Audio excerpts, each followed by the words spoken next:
It started as a dream. Dozens applied, but only 10 were chosen. Every voice was powerful, but only one walked away as the winner. VoiceQuest Live is where voices become unforgettable. VoiceQuest Live!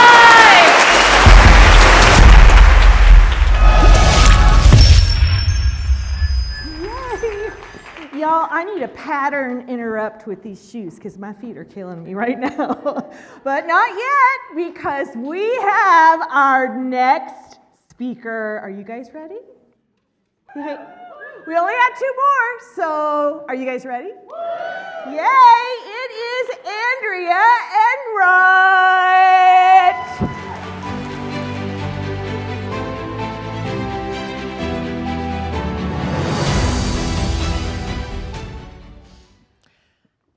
Has anyone ever felt like they needed permission to change their life? Just a show of hands. Yeah, okay. I did. I was raised with lots of love in small town Illinois. And I was raised with 3 important pillars: Hollywood, capitalism, and Catholicism. Hollywood told me forever and fairy tales are real. Capitalism told me buy more, achieve more, you'll feel better. And Catholicism told me whoever wins without getting divorced, whoever dies without getting divorced, wins. Perhaps you can relate. So I followed the script. I got educated, I found a good job, I found the right guy, I got married, and I thought my life would look sort of like a movie. I was naive, I admit. But it didn't. At 30, I looked around and I was surprisingly unfulfilled by my Banana Republic purchases, my marathon training runs, my book club meetings, my writing business. And I couldn't figure it out. I was like, WTF, I checked all the boxes. Where is my happily ever after? And inside my head, Bon Jovi was saying, "It's my life." And my husband and I made a big decision. We departed from the script, and we gave ourselves permission to do something very different. We shut down our lives, we sold our cars, we quit our jobs, and we joined the Peace Corps.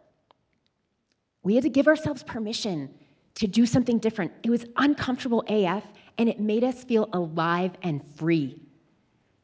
But guess what? 10 years later, the same thing happened. From the outside, my life looked beautiful. My husband and I were busy, building a little free library, hosting neighborhood happy hours, schlepping my daughter to swim team practice. And still, something was missing. I felt trapped. I felt empty. And I couldn't believe it. I was like, again? What should I do? And deep inside my heart, Sarah Bareilles was saying, I want to see you be brave. And I was like, okay. There's no rom-com formula for this, so I was going to have to create my own.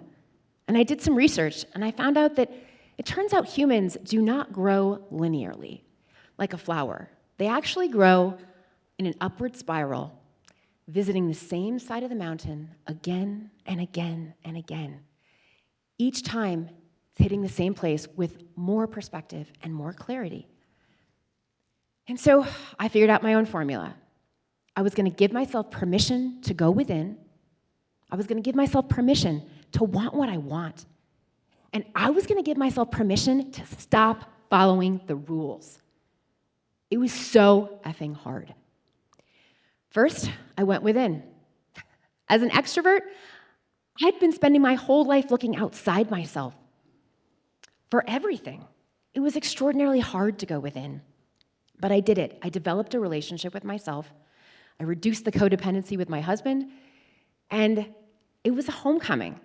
No quarterback, no queen, just me. It was uncomfortable AF, but the permission made me feel alive and free. Second, I gave myself permission to want what I wanted.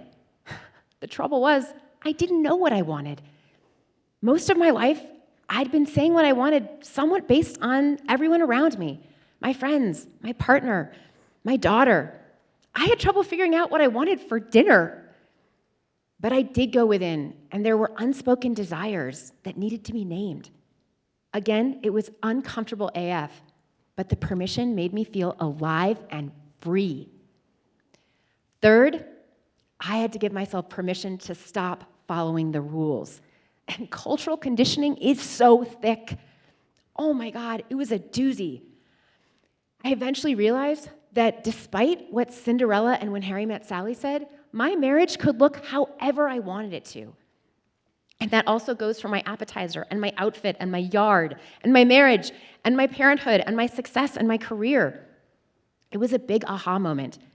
People like to put us in a box, and they like us to stay in that box. Container Store is $1 million company for a reason.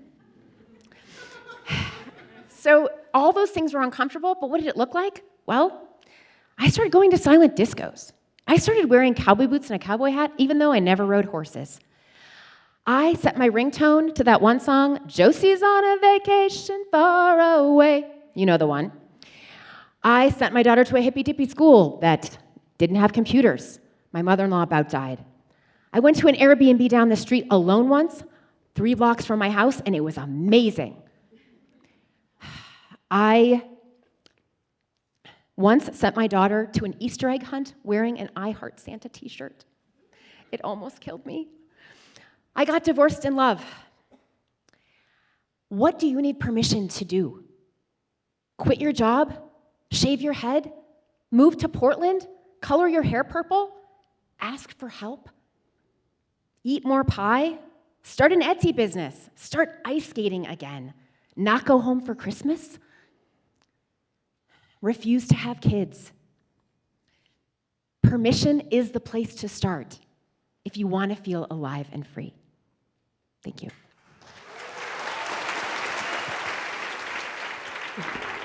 Great job. All right, judges, she doesn't need your permission to be up here, but she is open to your insight. That was great AF. You know, that was awesome. Look, I really love the personality came through. It's totally you, authentic. The analogies, the humor in there. I mean, you're probably great at karaoke. I mean, I was like, yeah, I love this. I love everything about it. So here's my takeaway, though. That moment where you tell us that we grow in a spiral, that human beings grow in a spiral, that was the most powerful moment in the talk. And especially for 6 minutes, I thought we had arrived, right? I thought we had arrived right then. The rest of the talk was going to be about why that's so important. And I honestly think, like, if you leaned into that and the fact, because I 100% relate with the fact that I have to learn lessons over and over again. And it's not that I don't get better each time, but like that hit home. That's probably the single greatest thing I'm going to take away from tonight is that we grow in a spiral. So for whatever it's worth, make that the star. Great job. You bring such fun to the stage, like the singing and just like all these pieces. It is very clear, like your whole personality is like coming out in a really bold way. And I love this idea of permission because I do think we feel like we need it when we don't actually. One of the things I was thinking, and it's hard to know sometimes with 6 minutes, but I wanted us to know, like, what do we do to give ourselves permission? It's like, it's nice to hear that you gave yourself permission, but for the people who don't know how to give themselves permission, how do we do that? Like, I wanted to hear more about that. Yeah. Question, because I went through 3, and I could have repeated them more. Is that because I was like, go within, do this, do this. Would you say there's room in that speech to really? Yeah, I would say dig into it. And the evolution is really important too. So more focus on those 3, yes. Because part of it is about, yes, the story that you're telling is about you, but we need to understand how it applies to us. So invite us into that conversation. How do we really do those 3 things? And so how do I do it? I know we can't get into it, but how do I do that? Because I thought I was doing that. Just more repetition of it? Yeah, well, we could talk. Yeah. Oh.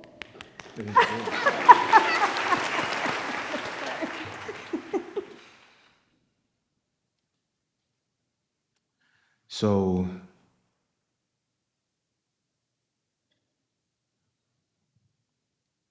I'll take a moment to relax your arms, your hands. Yeah, just because I think in that's the thing. So there's something that happens in the shoulders when we're kind of afraid of something being thrown at us. We kind of hold them in a way where it's like a defensive, like, am I gonna get punched for what I'm gonna say? Is someone gonna, I'm dodging and weaving. And I'm bringing that up because when you ask for feedback, you're like, well, how do I do this? And you're trying to wrestle it down and wrangle your story. And I think that somewhere in there, I'm not sure if you've given yourself permission to tell it yet. I don't mean anything besides just you let go of a lot of things. The religious belief of how to live your life, that's by itself. That's a lot. People go and make vows to each other, and then for whatever reason they disband. That's a lot to let go. And just that by itself, right? And so it's like you told us a bunch of other things, and it was like almost like you could protect one thing with 10 other things that you did to move and change. It's like, well, no.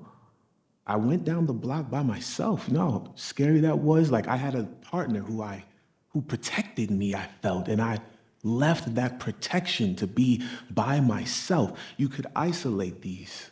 And so I want you to find the needle, the thread, the one, that spiral, that lesson again and again. There's a spine there. And when you find that spine and whatever you did, you revisit that spine. And you're okay with that release. And that will come out. You don't have to wrestle you getting feedback from us, fuck us. Right? Like that's the funny part, is that you're asking us to judge you when you're like, I don't need your permission to be. And so that's a nice little dance that you're gonna have to figure out, right? But that's the dance for you.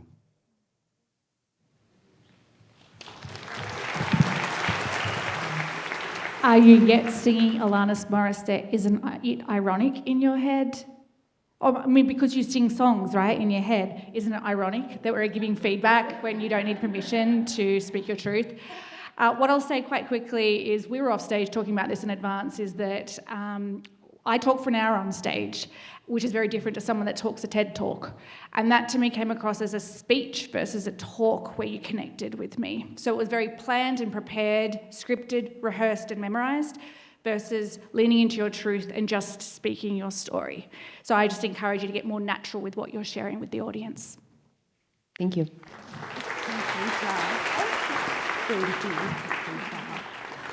All right, we made it to the very last speaker of the first ever VoiceQuest Live. So here we are. Speaker number 10. I do feel like this needs a drum roll. I'm just going to be honest. Here we go. Chris Natzke.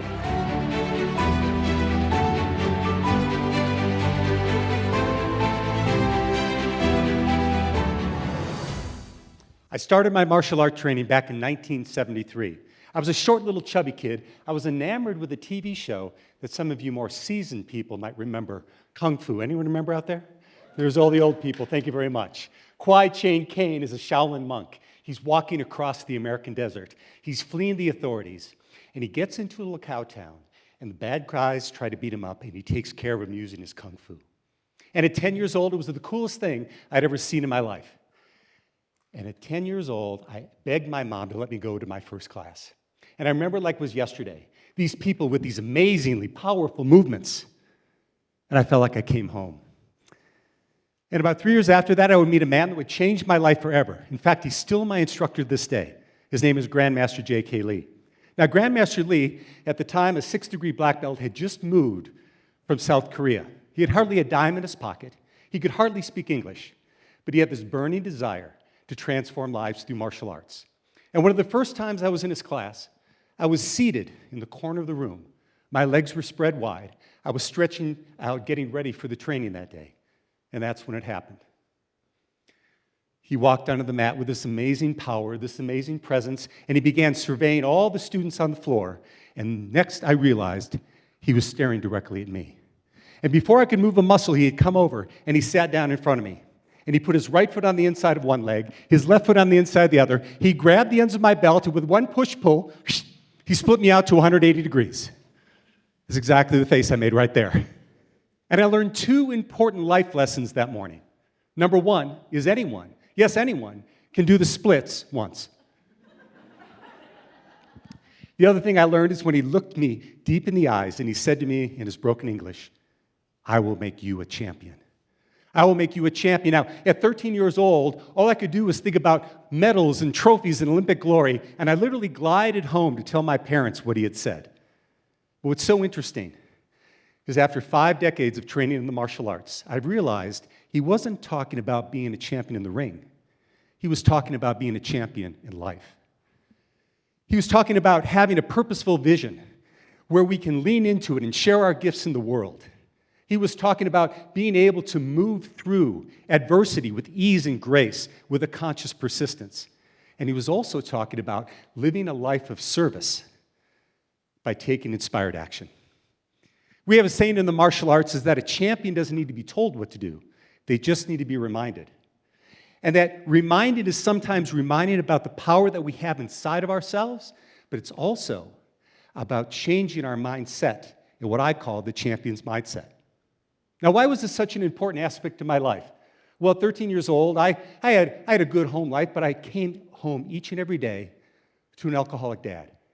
I didn't know who I was going to be showing up with that day.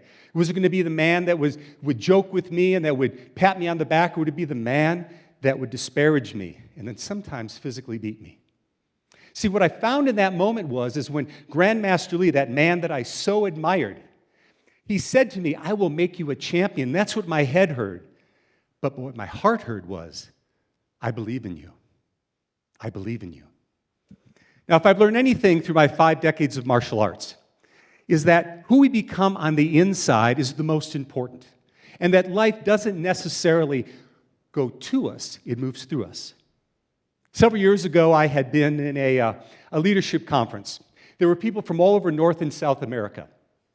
In the very first session, the facilitator came out and he sat on stage and he looked around, just like I'm looking around at you right now, and he said, "I think that most of you are living your lives backwards." I thought that was interesting, so I took up my pen and paper to take some copious notes, and this is what he said. He said, "Most of you are living your lives from a perspective of have, do, be. Have, do, be. When I have enough money, then I'll do the things I want to do, and then I'll be happy." Can anyone relate? How about this? When I have more time, then I'll do the things that I told my kids I'd do with them, and I'll be a better parent. Or when I have more customers, then I'll do the expansion of my business, and then I'll be successful. You see, and what this teacher told me at this time is he said, these things that we focus on the outside, there's absolutely nothing wrong with those. But the fact of the matter is the people that have really got it going, the people who are champions in life, who live through a champion's mindset, they turn those words around. And they look at life from a perspective of be, do, have. Be, do, have. If you want to be more loving, more courageous, more confident, more trusting, more empowered, be that way. And then do the things that support that way of being, and you can have what you want. So as you leave tonight, and you've heard so many amazing speakers, I want you to just think about this. I want to challenge you with something. What is the vision that you have for your life? What is the vision that gets you excited that maybe you haven't taken the step in doing yet? And what are the obstacles that you think are so insurmountable, but when you take one step, you might be able to move through? And who do you need to become so that you can take the inspired action to make the difference you're meant to make on this planet? That's the champion's mindset. Thank you. Great job. Okay, judges, does Chris have the opportunity of becoming VoiceQuest Live's first champion? Since the mic's in front of me, I'll go. Does that work? we're running out of time. Thank you so much. You clearly do that for a living. Have, do, be do, have. I'm fully on board with the be, do, have. So thank you for reinforcing with that for us tonight.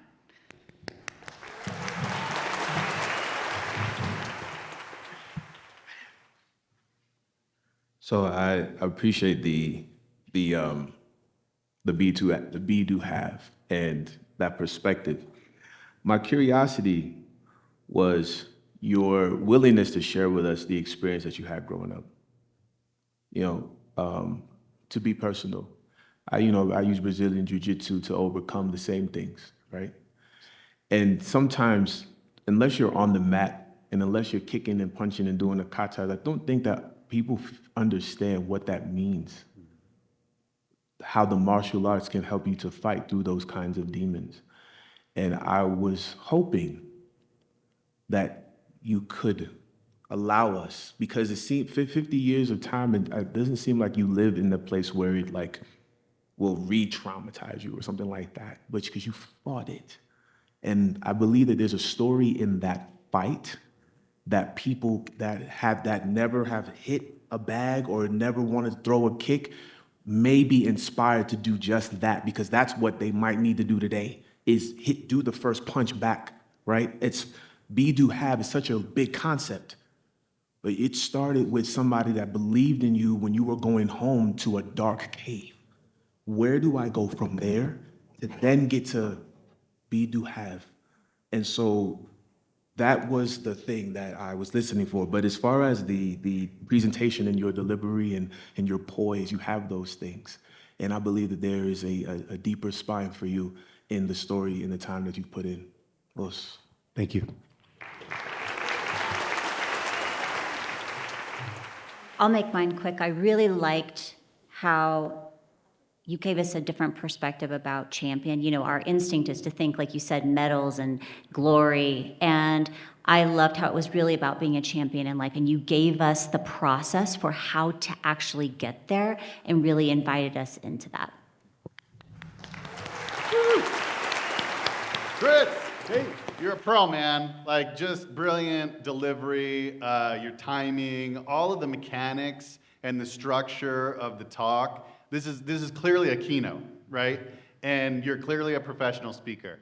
So here's my feedback.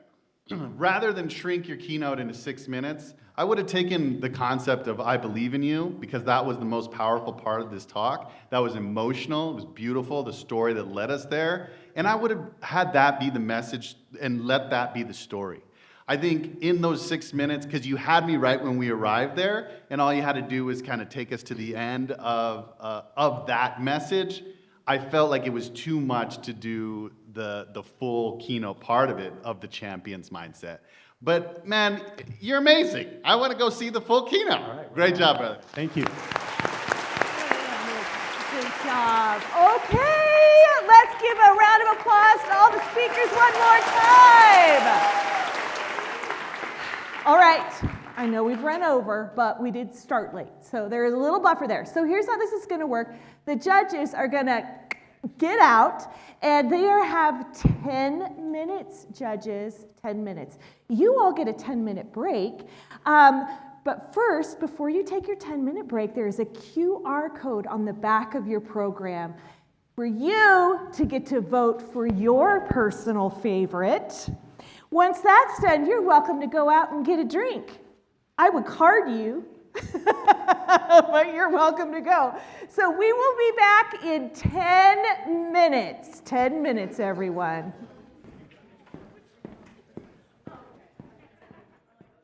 Who had a good time tonight?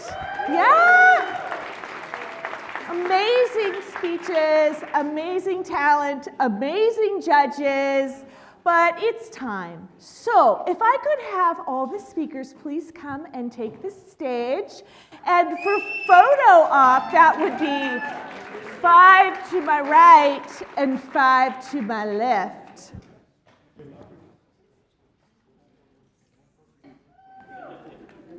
I'm pretending there's walk-up music.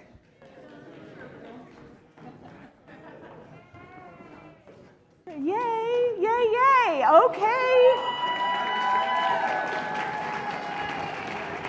Great job. Okay. Nobody failed math other than me up here, so that's good. Okay, so to me, this is the most exciting award, honestly. I mean, the judges are great, whatever, but it's really what we think, right? And so I'm very excited to introduce whoever the People's Choice Award is, the very first People's Choice Award winner for the very first VoiceQuest Live is Braden Eads. Here's Braden!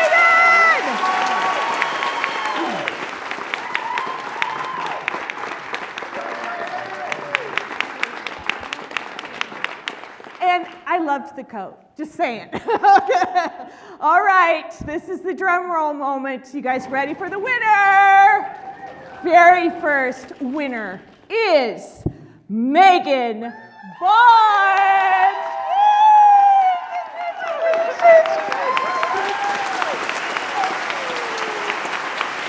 So congratulations. We want to thank you all so much.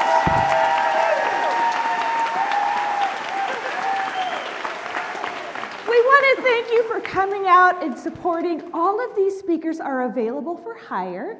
And I'm going to let Jasmine come and close up the night. And so here you go. Thank you all so much. I'm sorry we ran a little bit over. Thank you so much for sticking it out with us. It's the first year, and we'll be back next year. Thank you again for being a part of this event that I had in a dream, and I brought it to life. So thank you so much for that. We will see you all next year. Please drive safe. Good night.